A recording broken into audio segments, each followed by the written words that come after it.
ابھی جو ہمارے یہاں جیسے چار پانچ حکومتیں نظر آ رہی ہیں نا، داعش نے بھی حکومت قائم کی تھی اسلام کے جی نام سر. پہ، اور افغانستان میں طالبان نے، جی ایران میں امام خمینی اور ان کے بعد کے لوگوں نے، سعودی عرب جی کا بھی دعویٰ ہے کہ ہمارا بھی اسلامی نظام ہے۔ تو جی یہ تو بات لیاری صاحب، علامہ صاحب، یہ نظر تو یہی آتی ہے کہ جتنے بھی اسلام کے نام پہ اس وقت حکومتیں ہیں، ان میں سب سے زیادہ انسانی حقوق کی پامالی، مخالفین پر جبر اور یہ چیزیں تو میرے خیال سے ان میں زیادہ ہے۔ تو یہ آپ کی بہت بات تو زیادہ. درست ہے، لیکن مسئلہ یہ ہے نا کہ قرآن میں بہت سے احکامات ہیں نا، کہ السارق والسارقۃ فاقطعوا ایدیہما الزانیۃ ہوں ہوں. والزانی فاجلدوا کل واحد منہما۔ اسی طرح معاش سے متعلق کچھ احکامات ہے جو حکومت کو کرنا ہے، میں اور آپ تو اس پہ عمل ہم تو نہیں کر سکتے، ایک تو اس طرح۔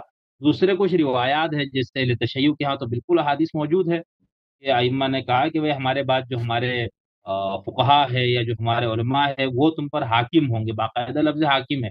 تو اس کا مطلب یہ ہے کہ اگر کسی معصوم امام کو مولا کائنات حضرت علی کی طرح حکومت کا حق ملتا، تو باقی کسی امام کو بھی اگر ملتا تو انہوں نے بھی کرنا تھا۔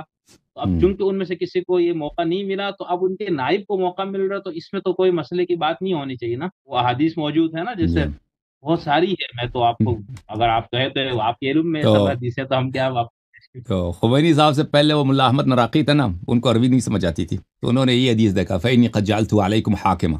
تو اس نے کہا کہ دیکھو علماء کو، امام جعفر صادق علیہ السلام کہہ رہے ہیں کہ میں نے ان کو حاکم بنا دیا، تو ان کو حکومت کرنے کا حق ہے. خمینی صاحب بھی اسی حدیث کو بیٹھ ٹھیک کے ہے؟ پکڑ کے بیٹھ گئے کہ بھائی فإنی قد جعلت علیکم حاکما، کہ ہمیں حکومت کرنے کا حق ہے بھائی، اللہ نے کہہ دیا. حالانکہ عربی زبان میں حاکم حکومت کرنے والے کو نہیں کہتے، حاکم میں عربی زبان میں قاضی کو بولتے ہیں، قاضی کو حاکم بولتے ہیں. اور حکومت عربی زبان میں حکومت ٹھیک جو ہے، ہم گورنمنٹ کا لفظ ہے نا، گورنمنٹ، اس کو حکومت نہیں جی بولتے، جی اس کو سلطان بولتے ہیں، یا ولایہ بولتے ہیں، یا صحیح، سلطان بولتے ہیں. ٹھیک ہے نا. عربی میں حکومت کا مطلب ہے فیصلہ سنانا. حکومت کا کیا مطلب ہے؟ فیصلہ سنانا. بالخصوص کلاسک عربک میں جو اہل بیت علیہ السلام، امام جعفر صادق علیہ السلام کا اس زمانے کی عربی ہے، اس میں حکومت کو، گورنمنٹ کو حکومت نہیں بولتے. اور جو وقت کا جو حکمران ہے اس کو حاکم نہیں بولتے. ٹھیک ہے نا. اس کو سلطان بولیں گے، یا والی بولیں گے، یا خلیفہ بولیں گے، یا بادشاہ اگر ہے ملک بولیں گے. ٹھیک ہے نا. تو حاکم کا کیا مطلب ہے؟ قاضی. اہل بیت علیہ السلام نے شیعہ روات احادیث کو، مجتہدین کو نہیں، شیعہ روات احادیث کو نزاعات میں قاضی معین کیا، وہ بھی مطلق نہیں، جو وہ بھی شیعوں کے اندر جو نزاع پیش آتے ہیں. جی ابھی میرا اور آپ کے ساتھ جھگڑا ہو گیا بھائی، میں کہتا ہوں کہ آپ مجھ سے کاروبار ہو گیا، ہماری 500 روپے کا جو ہے نزاع ہے، ڈسپیوٹ ہے. میں کہتا ہوں 500 مجھے دے دو، آپ کہتے ہیں نہیں 500 روپے آپ کے نہیں بنتے، میں نہیں دیتا. تو اس صورت میں ہم کیا کریں؟ ہمارا ذمہ داری ہے کہ ایسے راوی یہ حدیث کے پاس جائیں کہ جو روایات اہل بیت علیہ السلام حلال و حرام میں جانتا ہے. وہ امام جعفر صادق علیہ السلام نے فرمایا کہ میں نے اس کو کیا بنایا؟ میں نے اس کو فإنی قد جعلت علیکم حاکما، میں نے اس کو قاضی کا حکم دیا، قاضی کی حیثیت دی ہے. ٹھیک ہے نا. قاضی کی حیثیت دی، وہ قاضی ہے، وہ جو فیصلہ سنائے گا، اگر وہ اہل بیت علیہ السلام کے احکام کے متعلق بنائے گا، فیصلہ سنائے گا، تو اس کا ماننا واجب ہے، اس کا رد کرنا کفر ہے. تو امام جعفر صادق علیہ السلام اپنے نہیں زمانے تو میں اس بادشاہ تعین نہیں کرتے تھے. جی سر. نہیں تو ایسا اگر اسی کو ایک سسٹمیٹک وے میں لے کر آتے ہیں ایک پورا نظام، تو یہ دلیل تو بنتی ہے نا، یعنی اب جو فقی آپ کا بیٹھا ہے، ولی فقی امام اب خامنائی صاحب، یا ان سے ہم، پہلے امام خمینی صاحب تھے، تو فقیہ تو موجود ہے، ہم، عدالتی نظام بھی انہوں نے اس کی طرف رکھا ہے، تو یہ استدلال ان کا جی کمزور ہاں. تو نہیں ہے میرے تو خیال سے۔ نہیں بالکل بہت کمزور ہے. دیکھیں، تو امام علیہ اچھا، الصلوۃ والسلام نے کیا بولا ہے، یہ اس کے، یہ آپ کے لیے قاضی ہے. تو اس زمانے میں امام علیہ الصلوۃ والسلام کے پاس حکومت نہیں تھی. ٹھیک ہے نا. امام علیہ السلام گورنر تعین نہیں کرتے تھے، ڈسٹرکٹ جو چلانے والے ہوتے ہیں وہ بھی تعین نہیں کرتے تھے. صرف انہوں نے کہا کہ آپ کے گاؤں، آپ کے شہر میں اگر کوئی شیعہ عالم ہے، اس سے آپ رجوع کریں. ٹھیک ہے نا، نزاعات میں. تو اس کو حکومت کے معنوں میں لینا غلط ہے.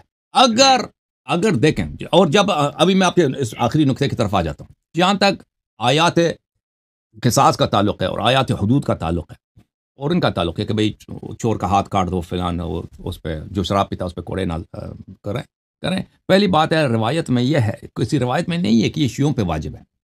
ٹھیک ہے نا. یہ امام علیہ السلام پہ واجب ہے. کوڑے لگانا اور حدود کو نافذ کرنا یہ شیعوں پہ واجب نہیں ہے. اچھا، ہاں بالکل، یہ یہ امام علیہ معصوم تھے؟ السلام کا بالکل. اگر آپ مثلا کہ کسی شخص نے شراب پی ہے، رسول اللہ صلی اللہ علیہ وسلم مدینے میں ہے، تو آپ کو حق تو نہیں ہے نا کہ آپ جا کے اس کو کوڑے لگائیں، ہر ایک اس کو گلی میں پکڑ کے اس کو کوڑے لگا دیں. جس نے پہلے لگا دیا وہ ہو گیا نہیں. یہ کس کا؟ رسول اللہ صلی اللہ علیہ وسلم کا ہے، یہ سب کو پتہ ہے. یہ حق کیا رسول ائمہ اطہار علیہ السلام نے عام شیعوں کو دیا ہے، عام لوگوں کو دیا. بالکل یہ کسی حدیث میں نہیں ہے. عام شیعوں کا حق بنتا ہے کہ بھئی اگر میں نے دیکھا کسی نے چوری کیا میں اس کا ہاتھ کاٹ دوں. حاکم اسلامی کو تو ہوگا، تو پہلے حاکم اسلامی کو تو ہوگا. تو امام علیہ السلام کے لیے کے علاوہ کوئی حاکم اسلامی ثابت ہو نا، تو پھر آپ کہیں گے نا پہلے وہ ثابت اس کا اگر کوئی پہلے اس کا اگر کوئی مقام ثابت ہو تو پھر اس کہ اگر کسی شخص کو حاکم معین کیا امام علیہ السلام نے ہمارے شہر میں تو پھر جی وہ احکام ساتھ جاری کرے گا، ٹھیک ہے نا. اگر لیکن کسی کو حاکم معین نہیں کیا، ہم ان آیات کی وجہ سے کسی کو حاکم بنانا چاہتے ہیں تو پھر یہ نہیں ہے، یہ نہیں ہو سکتا، ٹھیک ہے نا. آیات یا حدود معطل ہیں جب تک امام علیہ السلام تشریف نہیں لاتے، پہلی بات یہ. دوسری بات اگر ہم اس نزاع کو چھوڑ دیں، چلیں کہہ دیتے ہیں کہ حدود کو نافذ کر دیتے ہیں، یہ جو ہے مطلق ہیں، یہ کہ امام علیہ السلام شرط نہیں ہے، یہ بھئی نافذ ہونا چاہیے حدود کو، اور اگر حدود نافذ نہیں ہوتے تو سب گناہ کار ہیں، یہ مطلب کہہ دیں یہ واجب کفائی فلان فلان ہے. تو اس کے لیے حکومت کی ضرورت نہیں ہے، اس کے لیے حکومت کی ضرورت نہیں. آپ کے پاکستان میں مثلا اگر ایک کورٹ سسٹم ایسا بنتا ہے، مثلا بہت سارے پرانے بادشاہ تھے، ان کے حکومتوں میں حدود نافذ ہوتے تھے، حدود اجرا ہوتے تھے. صفویہ کے زمانے میں، قاجار کے زمانے میں بہت سارے علماء وہاں پہ جج ہوتے تھے. یعنی اگر آپ جائیں نا صفویہ کے زمانے میں شیخ حر عاملی رحمۃ اللہ علیہ یہ قاضی القضات تھے، خود یہ قاضی تھے صفویہ کے دربار میں، جو انہوں نے وسائل الشیعہ لکھا. تو ان کے پاس جو کیسز آتے تھے نا، وہ اپنے احادیث کی روح سے کوئی فیصلے سناتے ہوں گے، ہمیں تو نہیں معلوم کیسے فیصلے سناتے تھے، لیکن وہ تو بڑے عالم تھے. وہ تو قرآن و حدیث کی روح سے مثلا کسی نے چوری کیا ہے یا کسی نے طلاق دلوانا ہے، کچھ کرنا ہے تو وہ کر لیتے ہوں گے نا. تو اس کے لیے دیکھیں حکومت بنانے کی ضرورت نہیں. ابھی سعودی عرب میں بھی جو ہے حدود نافذ ہوتے ہیں، وہ اس طرح تو نہیں کہ اس کا حاکم وقت اللہ نے تعین کیا. ولایت فقی حکومت اسلامی کا اس کا کیا کہنا؟ خامنئی صاحب کا ادعا یہ ہے کہ میرے پاس وہی اختیارات ہیں جو رسول اللہ صلی اللہ علیہ وسلم کہتے ہیں. اس کا یہ کہنا ہے. دلیل کیا ہے آپ کے پاس؟ مقبول عمر بن حنظلہ انی جعلت علیکم حاکما. سبحان اللہ. امام علیہ السلام فرماتے ہیں کہ میں نے راوی حدیث کو قاضی بنایا، وہ بھی حدود کے لیے نہیں، نزاعات میں، دین میں، میراث میں، نکاح میں، اگر کوئی جھگڑا ہو آپس میں تو اس کے لیے جائیں. اس کا کیا تعلق؟ آپ کو اختیارات مل گئے جو رسول اللہ صلی اللہ علیہ وسلم کے لیے تھے. پھر آپ کہتے ہیں نا چلیں ہم ایک نظام ایسا بناتے ہیں کہ اس میں اسلامی جو ہے کورٹ سسٹم جو ہے نا، کرمنل سسٹم، اور ہمارے پاس سب کرمنل سسٹم کے لیے کورٹس بھی نہیں ہے. اسلام حدیث میں نا جرم تو بہت سارے ہیں، ان سب کے لیے حدیث نہیں ہے. چلے کچھ کے لیے آیات روایات ہیں کہ بھئی اگر کسی نے شراب پیا تو 80 کوڑے لگاؤ. اس کو نافذ کرنے کے لیے ہم کوڈ بناتے ہیں. انقلاب کی کیا ضرورت ہے؟ انقلاب کے لیے کیا ضرورت ہے؟ بھئی شاہ سے کہہ دو. شاہ سے علماء، اگر شاہ آخر میں شاہ اتنا بیچارہ تنگ ہو چکا تھا، علماء جو کہہ دیتے وہ مان لیتا بیچارہ.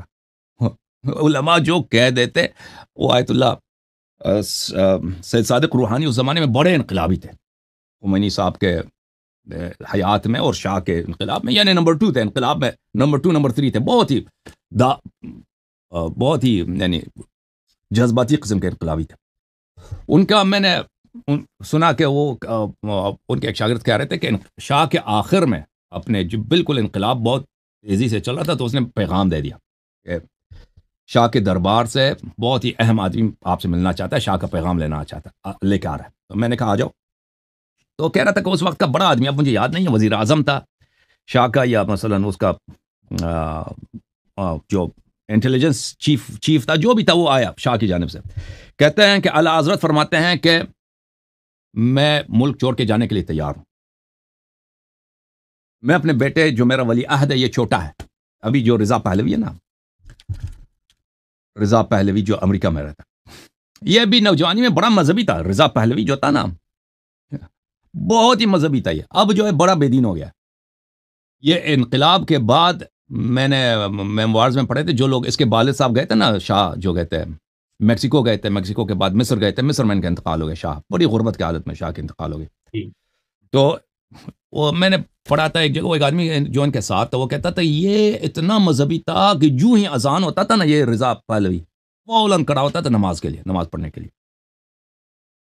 تو بہرحال اب جو ہے وہ کافی سیکولر ہے، اب تو پتہ ہی نہیں چلتا کہ مسلمان ہے. وہ ایسے پوچھ لیں تو کہے گا کہ میں شیعہ مسلمان ہوں. انٹرویو میں اس نے یہی کہا تھا کہ میں شیعہ مسلمان ہوں، لیکن اللہ جانتا ہے.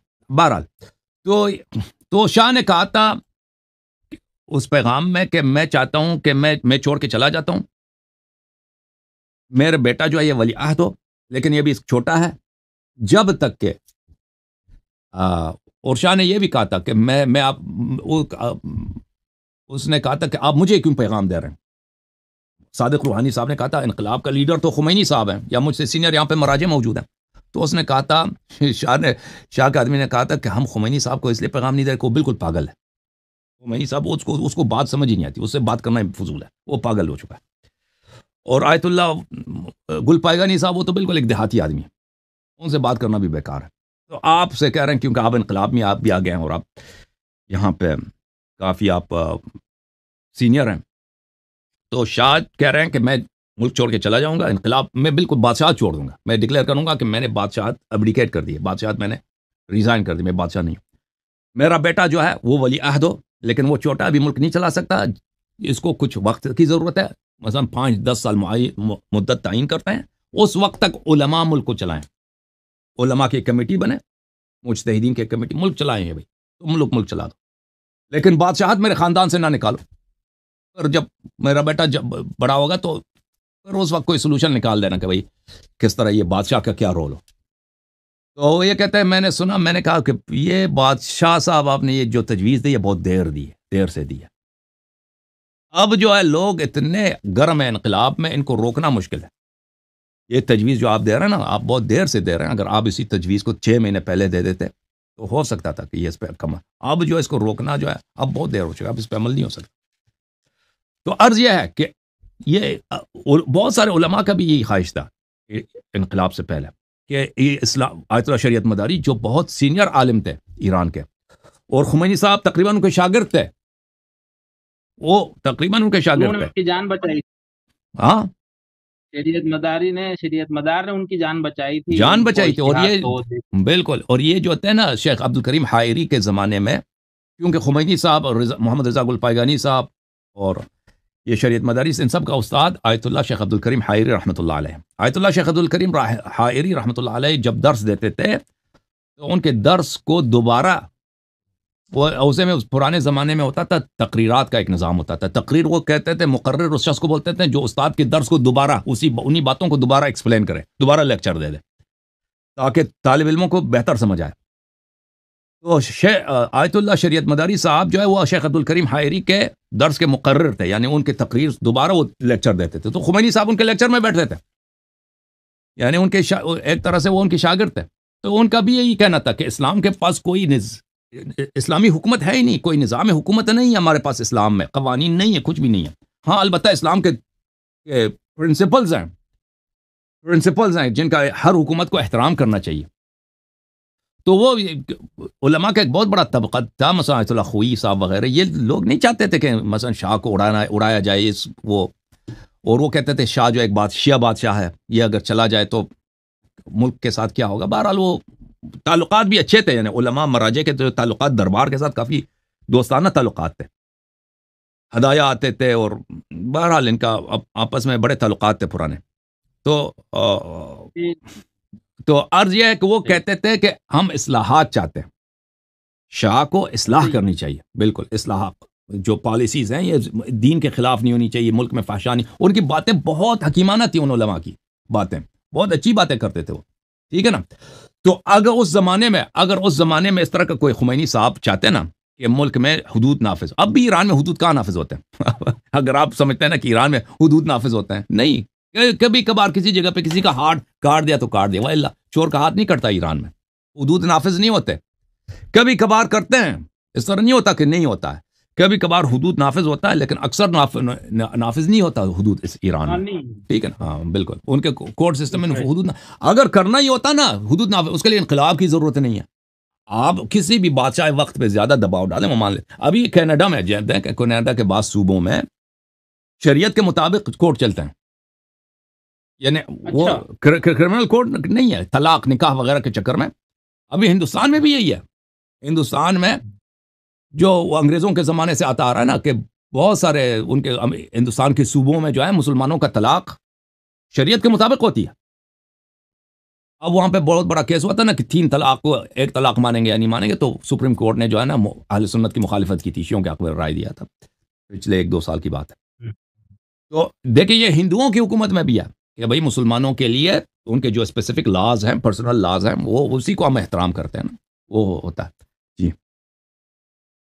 اچھا علامہ صاحب، بہت مہربانی، بہت شکریہ. ابھی کچھ دوست بار بار یہاں میسج لکھ رہے کہ ہمارا ٹائم ہم نے بات کرنی ہے، نہیں، ٹائم آپ کا تو ہے، ان میں کا بھی اگر آپ کے پاس سوال ہے ان کو چھوڑیں، آپ ٹائم آپ کا ہے. اگر آپ کے پاس مزید سوال ہے میں آپ اچھا کی خدمت میں حاضر ہوں. نہیں کیا میں ذرا اس پہ ایک دو حدیثیں، اب تو وہ جو حدیث آپ نے اس کا تو جواب دے دیا، حاکم کا مانند، لیکن یہ دیکھیں نا مثال امام جعفر صادق سے کہ قال عن ابی خدیجہ قال بعثني ابو عبداللہ علیہ السلام الى اصحابنا فقال قل لهم اياكم اذا وقعت بينكم خصومه ہوں، او تدارى في شيء من الاخذ والعطاء ان تحاكموا الى احد من هؤلاء الفساق ہوں. اجعلوا بينكم رجلا قد عرف حلالنا وحرامنا فاني قد جعلته عليكم قاضيا واياكم قاضیان، ان يخاصم بعض. تو یہ آپ یہ وہ کہہ رہے صحیح کہ ہے، ان سب روایات.